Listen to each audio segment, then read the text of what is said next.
নমস্কাৰ, আপোনাৰ সকলোকে স্বাগতম জনাইছোঁ অসম ফিউচাৰ ইউটিউব চেনেললৈ। আছাম হাইস্কুল শিক্ষান্ত পৰীক্ষাৰ ৰিজাল্ট অলৰেডি ঘোষণা কৰিলে।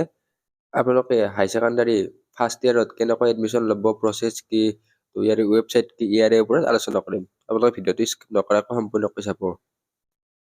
আৰু যদিহে চেনেলটোত প্ৰথমবাৰৰ বাবে আহিছে তেন্তে ছাবস্ক্ৰাইব কৰি কাষত থকা বেল আইকনটো অন কৰি থৈ দিব, লগতে আমাৰ হোৱাটছএপ আৰু টেলিগ্ৰাম গ্ৰুপতো জইন হৈ ল'ব।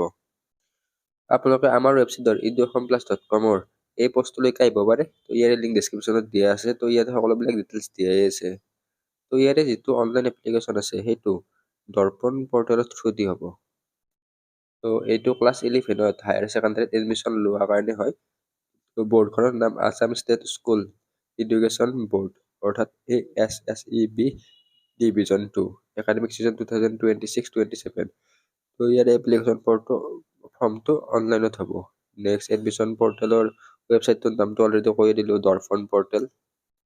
এতিয়া ইম্পৰ্টেণ্ট ডেট। তো ৰিচেণ্টলি দৰ্পণৰ পৰ্টেলৰ পৰা এখন নটিফিকেশ্যন আহিছিলে, সেইখন ইনষ্টিটিউশ্যনৰ কাৰণে নটিফিকেশ্যন আহিছিলে। তো ইনষ্টিটিউশ্যনৰ ৰেজিষ্ট্ৰেশ্যন বা প্ৰফাইল আপডেটৰ কাৰণে তো 24 মাৰ্চৰ পৰা 31 মাৰ্চলৈকে ইয়াৰে ডেট আছিলে। তো এইবিলাক কলেজবিলাকৰ কাৰণে হয় এইটো নটিচ। নেক্সট যিটো ষ্টুডেণ্টৰ কাৰণে সেইটো এতিয়ালৈকে দিয়া নাই। তো অনলাইন এপ্লিকেশ্যন ফৰ্মটো তো মেট্ৰিকৰ ৰিজাল্ট দিয়াৰ প্ৰায় 3 দিনমান পাছৰ পৰা আৰম্ভ হয়। তো বাকী আপোনালোকে ধৰি ল'ব পাৰে যে এপ্ৰিলৰ 13 তাৰিখৰ পৰা প্ৰায় 20 তাৰিখৰ ভিতৰত ইয়াৰে এপ্লিকেশ্যন ফৰ্ম মুকলি হৈ যাব। প্ৰায় আপোনালোকে তাৰিখটো এপ্ৰিলৰ 13 তাৰিখৰ পৰা 20 তাৰিখৰ ভিতৰত যিটো অনলাইন এপ্লিকেশ্যন পৰ্টেল আছে সেইটো খোল খাব। তো লাষ্ট ডেট বা মেৰিট লিষ্ট এইবিলাকৰ নটিফিকেশ্যন দি দিব। তো আমি নটিফিকেশ্যন দিলে জনাই দিম বাৰু। অনলাইন এপ্লাই কৰোঁতে আপোনালোকে কি ডকুমেণ্ট আপলোড দিব লাগিব। তো recent passport size photo, next মেট্ৰিকৰ বা ক্লাছ 10ৰ আপোনালোকে যিখন মাৰ্কশ্বিট আছে মাৰ্কশ্বিটখন দিব লাগিব। তো এতিয়াতো মাৰ্কশ্বিটখন অহা নাই, তো আপোনালোকে ডিজিটেল তো অনলাইনত ৰিজাল্টটো চাওঁতে যিখন মাৰ্কশ্বিট আছিলে সেইখনে আপলোড দিব পাৰিব। নেক্সট কাষ্ট চাৰ্টিফিকেট, তো আপোনালোকে কাষ্ট চাৰ্টিফিকেটখন বনাই ল'ব। তাৰপিছত আপোনালোকৰ ডিছেবিলিটি আছে তেনেহ'লে বা ফিজিকেল হেণ্ডিকেপ তাৰে চাৰ্টিফিকেট বনাই ল'ব। তো গেপ থাকিলে গেপ চাৰ্টিফিকেটখিনি বনাই ল'ব। আৰু নেক্সট ইয়াতে অফিচিয়েল ৱেবছাইটৰ লিংকটো দিয়া আছে। তো ইয়াতে আপোনালোকে ক্লিক কৰি অফিচিয়েল ৱেবছাইটলৈকে ৰিডাইৰেক্ট হ'ব পাৰিব।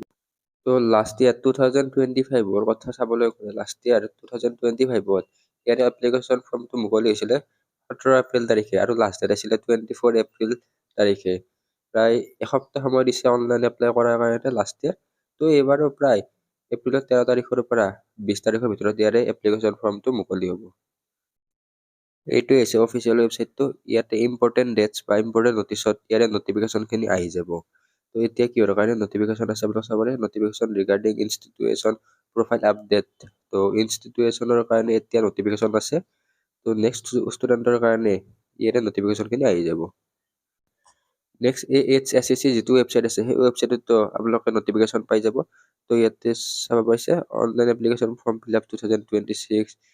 নেক্সট এইটো Darpan portal, online application Darpan portal for season 2025-26। তো লাষ্ট ইয়াৰৰ এইটো লিংকটো দিয়া আছে। তো ইয়াতো যেতিয়া অনলাইন এপ্লিকেশ্যন ফৰ্মটো মুকলি হয় আপডেট কৰি দিব।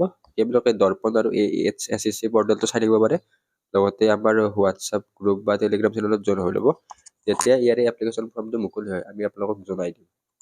বাকী এই ভিডিঅ'টোত এইখিনি আছিলে। আশা কৰোঁ আপোনালোকে ভিডিঅ'টো ভাল পালে। চেনেলটো প্ৰথমবাৰৰ বাবে হৈছিলে ছাবস্ক্ৰাইব কৰি কাষত থকা বেল আইকনটো অন কৰি থৈ দিব। ধন্যবাদ।